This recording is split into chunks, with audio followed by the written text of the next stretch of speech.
So what made you want to pick a career in football? As it's been documented, you play a lot of sports as a kid, and especially specifically being very good at cricket. Did that help you in any way when you decided to pick which avenue you wanted to go down? Yeah, I think the football one was always my first choice. It was always kind of the first sport in my family with my brothers, my dad, and I had some uncles who were very good at football as well. So football was always the first love. Cricket was just a close second. Then you had your first trial at Oxford, Mm. but it ended in you returning after a month. Yep. So what was it about the setup at Southampton that made it work at the Saints? Yeah. So what happened was that when I signed as a schoolboy with Southampton, they allowed me to finish my schooling back in Guernsey. So that was quite important to me at the time. You know, I'd gone to Oxford, didn't get on at the school that I was at there, and had gone back, and I didn't want to kind of have to leave the island again. And so they allowed me to finish my schooling in Guernsey. I would come over in the holidays and train with the other schoolboys. And then when I'd finished my exams, that's when I got the letter from the football club offering me a place on the youth training scheme. So you're from quite a footballing family. All three of your brothers played, along with your dad and your mum being heavily involved in the local community around it. So did that help in your development at all? Yeah, definitely. My playing football with my older brothers definitely helped me get better quicker. Because when you're playing with kids 4, 5, 6 years older than you know you've got to find a way. They're bigger and stronger than you, so you have to use your skill to get past them. So I got pretty adept at doing that pretty quickly. And when it came time to make the permanent jump, and your brothers couldn't do it for whatever reason, how did you learn anything off what they did to make sure you stuck around? I think I had a stronger ambition perhaps than they did. I'm not sure they had that single-mindedness that I had, and I think that's probably what it all boiled down to at the end. Yeah, you've spoken at length why you decided to stay on the South Coast.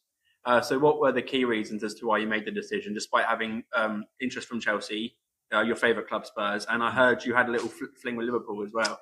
Yeah, Liverpool tried. I had a call with my agent back in '92, I think it was, and he said that Liverpool were very interested in buying me. Would I be interested?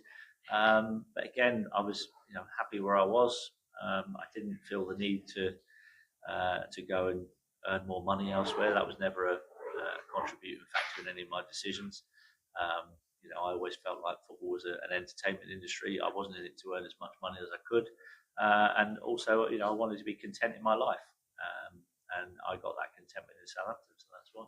So, and having first arrived at Southampton at 16, I want to say, how big of an influence was Dave Merrington? Oh, massive, and he's still, a huge part of my life now. We go to the same church together, and he's always kind of been in my life in one way or the other. Whether that's been down at St Mary's when he's commentating on the games, he's always looked out for the lads that came through under him. He's always had good relationships with them. You've got players that are managers in the football league at the moment who still ring Dave up for advice, and I can name you a couple of those who are in the Championship this season, in Phil Parkinson at Wrexham, in Chris Wilder at Sheffield United again, even to the likes of Tommy Widdrington, who's now manager at Aldershot. So, and then in the early part of your when Chris Nicholl was manager, he took you in and out of the team a lot, including a run of that had a 19 game run of goalless scoring. Yeah.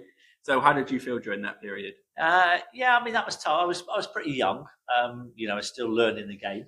So looking back, I can understand why he would leave me out at times, and I was subbed for quite a lot of games, and it was a little bit frustrating because you always wanted to play, you always want to be a starter and give yourself the best chance to score goals. But I did my best when I came off the bench, and eventually I made my way into the first team on a permanent basis in the 89-90 season. And your first start after you made your debut at Norwich was against Tottenham. As you said, your childhood favourite club, on the same pitch as Glenn Hoddle. Yep. Did you get overawed at any point? No, I a little bit nervous probably to start that game, but I never really got overawed. I think I played all right that day, and we won 2-0 as well, which was a bit of a bonus. I probably a little bit nervous. I was probably a little bit nervous on my England debut as well. But apart from that, I was pretty cool, calm and collected when it came to match days. So, and you won the PFA Young Player of the Year in 1990. And having said that team of the 89-90 season was one of the best you played in, along with scoring 20 goals that year. Did the likes of Jimmy Case and the Wallace brothers and Paul Rideout play a part in you winning that? Oh yeah, massively. Jimmy Case, Glenn Cockrell. My striker Rodney Wallace was fantastic to play alongside. Alan Shearer and Paul Rideout played up front for quite a bit of that season. We had a really attacking team. We scored a lot of goals that season because Rodney only got one less than me that season, I think. We both outscored Alan and Paul, and it was a pretty cool team to play. Saying your only penalty miss came courtesy of Mark Crosley. Does it, after you say it annoyed you missing the rebound after the penalty, does it annoy you more that people forget the volley you put past them later in that game? Yeah, I do like to remind people of that. Also, I was on 99 goals for Southampton that day, and I just used to say, I didn't want my 100th goal to be a penalty, so I missed it, and then scored a spectacular one for my 100th. But no, it was a good save by Mark, and I'm good mates with him now to this day. So I played in his golf day just a few weeks ago, and he's a great lad. And if I could have picked one goalkeeper to have had the honour of saving my penalty, it would have been Norm. And I heard, didn't you mention to him that one of the areas where the Dell used to be is now named Crosley Place? It is indeed. Yeah. I've got a little Le Tissier Court is named after me up there, and there is definitely a Crosley Place as well. And then it got a bit worse when Ian Brandfoot come in. Yep. And then after he dropped you, firstly, how did you deal with your time under him? And then after he dropped you completely for 5 games, how good did it feel to score them 2 against Newcastle live? Yeah, that was pretty cool to come back in that Newcastle game live on Sky and do that after he left me out of the team for 5 games. It wasn't just that he left me out of the team for 5 games; he left me out of the squad for 5 games. He didn't even put me on the subs bench, So it was quite nice to come back into the team and then do that day. But it's football. You're going to go through spells where some managers don't particularly rate you as a player, and you have to convince them otherwise. And that's what I had to do to him. It took a little bit of time, but we got there eventually. And then you scored your favourite goal was that one against Blackburn. What went through your head that made you want to take that shot on, and was it even more satisfying Timmy Flowers was in goal? Yeah, definitely more satisfying than Tim was in goal, because obviously he's a good mate of mine. And I think what made me go through it, I think I'd been practicing that shot in training from kind of that range. I used to take balls out of the training ground and just like go and find a spot 25, 30 yards out and then just experiment with how I could hit shots. And that particular shot I quite enjoyed. It was like something a little bit different, hitting it with a bit of whip and a bit of dip on it, and it's kind of like hitting a nice draw with a driver at golf. And so when I got into that position, I thought, I know what I can do from here. And then obviously it got a bit better when Brandford went rid of him and Alan Ball come in. You scored 45 goals in 64 games under Bawley. Yeah. What did he bring that made you have such a great goal return? And I heard about a particularly interesting pre-season trip in Bangor. He brought a great. Certainly in terms of my play, he allowed me to go on a pitch wherever I want and be as dangerous as I could be, to take up dangerous positions without having to do any defending.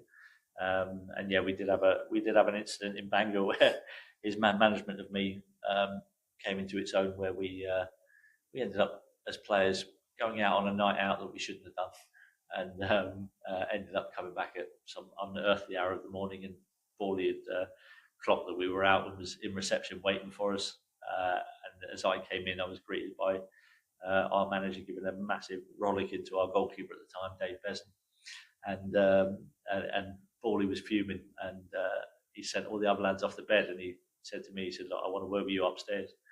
And so he took me upstairs to the first floor of this hotel, sat me down on the sofa by the lift, and I thought I was in big trouble here.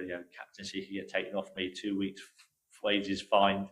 And he sat next to me and he went, "Look," he said, "I've just given a massive rollick into Besan, Dowie, Magilton." He said, "They're my senior professionals and they're setting a bad example to the young kids in my team." He said, "You're the captain." He said, "But the way you're playing," he said, "you can do whatever you want to get yourself to bed." So that was pretty cool, bit of man management, because I went and scored 30 goals that season. So it was pretty good. And then a few years on, Glenn Hoddle arrived at Southampton. After snubbing him before, what was your immediate reaction when you heard that he was coming? And therefore, was it a strange feeling when you uncharacteristically snapped it during a training session? Yeah, it was. I had mixed emotions, I think, when Glenn was announced as manager, because I did have a lot of respect for him as a footballer. He was my hero as a kid. I modelled my game on him. and I've always felt like he was a brilliant footballer. And then obviously I'd spent a bit of time with him at England, didn't get in the '98 World Cup squad, and we didn't there wasn't any kind of real bond there between the two of us, unfortunately. So yeah, it was a mixed emotions, and I was sadly I was kind of injured quite a bit during the time that Glenn was there as well, so I didn't play very much under him. So, and then after Hodder had gone to Spurs, and then it arrived that you had to say goodbye to the Dale. Yep. After such a tough 2001 season, where you were yet to score a league goal, did you feel like it was fate that it was going to be you that scored it, and in the fashion you did? Yeah, I don't know about the fashion that I did, but I certainly felt like it was my destiny to score the last ever league goal at the Dale. That was something that was kind of invading my thoughts every day from the Tuesday when I knew I was going to be on the bench, and Stuart Red told me that I would be on the pitch when the final whistle went.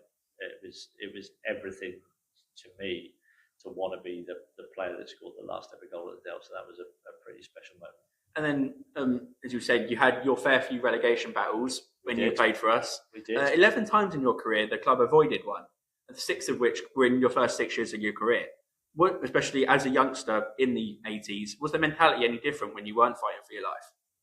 I think it's a bit more relaxed when you're kind of free from the relegation zone. And there were definitely games towards the end of seasons where, we knew we were staying up, but we knew we couldn't really go anywhere in the league. And so you had a few dead games, and those games are very different to play. You go into them with a very relaxed frame of mind. So, it's something that you kind of don't really often get a chance to do.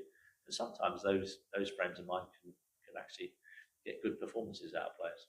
So, and your first, correct me if I'm wrong here, but your first season at St Mary's proved to be your last in professional football. Yep. When you started to get injured a bit more frequently and spend more time on a treatment bed. Yep. How did you feel knowing that in your own mind that the inevitable was going to come sooner rather than later? Yeah, I mean, I only realised kind of probably in the February or March of that season, it kind of really hit home that, I can't do this anymore. My body's not letting me do what I used to be able to do. And I felt like I was kind of almost robbing a living at the end, taking wages for that final season because I was injured for most of it, and I didn't want that to be my legacy at the football club. It would have been easy for me to just kind of sit there and expect the club to give me another contract because of what I'd done in the past, but that wasn't what I was about, and I didn't want to put the club in that awkward position. And so I took the decision to retire at the end of that season. Okay, and then going back to England again, did you feel that it was kind of a jinx in the irony that after snubbing a phone call from both Hodder and Venables, they both became England manager, which coincided with your prime years? Yeah, I mean, it's pretty coincidental, wasn't it? So yeah, it's one of those things in life that you just have to suck up and swallow it and get on with it. So, not as said, obviously there will be some regrets that you only managed to get 8 caps. Is there any pride in the fact that it's almost a unanimous verdict that it was a travesty you didn't have more amongst fellow professionals? Yeah, no, it's much nicer for people to say, "God, did you only get 8 England caps?" rather than people go, "What, you got 50 caps? I didn't realise you got that many." It's definitely the nicer end to be on, but I'm very proud of those 8 caps nonetheless. And you say one of them came against in the one that got abandoned after, however, less than half an hour. So how much change of emotions did you have when you found that you were starting and then only for it to get abandoned half hour in? Yeah, I mean, we were 1-0 down in the game as it happened. We hadn't started the game very well at all. So, but yeah, I was delighted to have started the game. But then probably the most scared I'd ever been on a football pitch when all the crowd kicked off and we got taken off. It was the only time in my career, I think, where I ever got taken off because of crowd violence. So yeah, it wasn't a nice feeling at the end of the day. So, and then when the likes of James Beattie and Pahars were coming through, did you see your role differently at all? Yeah, for sure. I was kind of coming towards the end. I was the more senior player in the changing room. And I tried my best to integrate the boys into the club, make them feel comfortable. I think in Marriott's case, it was really difficult because obviously he didn't speak any English when he first arrived. But, we tried to cajole him a little bit into having a bit of conversation, and he picked the language up pretty quickly actually, and he still speaks it pretty well to this day. But yeah, you do start to feel like a a senior pro and these young kids are coming in, it's kind of your duty to just try and guide them in the right direction. And then, say, you played with some fantastic players during your career, both at the start and at the end. Compare that to Ali Dia. Yeah, Ali Dia's gone down as probably one of the worst players ever to play in the Premier League, and I was the person that got substituted for him. So not a statistic I'm particularly proud of. Yeah, it was me that got injured that day, and he came on as a sub for me. So again, as you say, right place, right time for him because you had no forwards. I heard. Exactly. So, and after you left Southampton, you spent a spell at Eastleigh, where you began to work with Paul Doswell. How much of that part did that play in you eventually joining Sheringham as an associate director? Yeah, I mean, obviously a huge part. I mean, Dos was manager there. David Hughes, my old teammate, was assistant manager at Eastleigh when I played for him. And I'd only played for maybe 10 games or something, I think it was altogether. So it wasn't a huge amount, but I was doing it as a favour for Dave and for Dos, and I've always kept in touch with Dos down the years. And when he got involved with Sholing, he asked me if I'd come up there and get involved a little bit. I was more than happy to do that. So, and then when you did make the call to hang up your boots per se, what was the immediate aftermath of retirement look like for you? A lot of eating. I put on 2 stone within 2 months of retiring from football.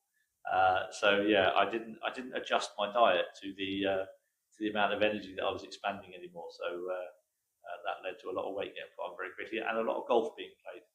I threw myself into golf. In fact, at one point, I managed to play 19 consecutive days of golf, which I was quite proud of. Arms not ache off a bit after that. Legs. I was quite young, still relatively fit back then.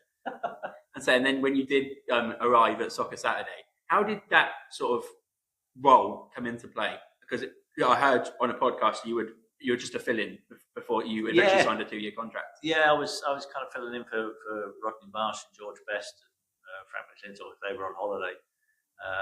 And then Rodney Marsh kind of made the joke about the tsunami live on air and was immediately sacked. He's probably the first victim of the old cancel culture. And then that was kind of it really. I got the gig when Rodney left, and I was offered a 2-year contract, and that turned into 15 more years. And saying, as you say there, knowing how your time with Sky ended, did you notice the irony in the fact that Rodney sort of lost his job because of the same way you kind of did? Yeah, I mean it was slightly different, but he was definitely the first victim of the old cancel culture. And yeah, life goes in cycles, doesn't it? And you created a bit of name for yourself in a different way over the recent years. What was the sort of trigger that put you in that direction? Because you weren't one to even speak up weren't one to overly speak up back in the day, even when Brentford dropped you. Yeah. What was the trigger? The government infringing on my human rights. Okay, and then how did your decision to do that affect your lifestyle in any way? Did it affect my lifestyle? I guess a little bit because it's affected my income. And one more, I was thinking, my dad actually asked me to say this one. Any hard feelings towards Mick Shannon for not breaking his record? Breaking his record, no hard feelings whatsoever. I love Mick; he's a great bloke, and I'm quite happy to be second to him. Although a lot of his goals were scored in the second division, so they shouldn't really count. Thank you. Thank you, mate. I'm just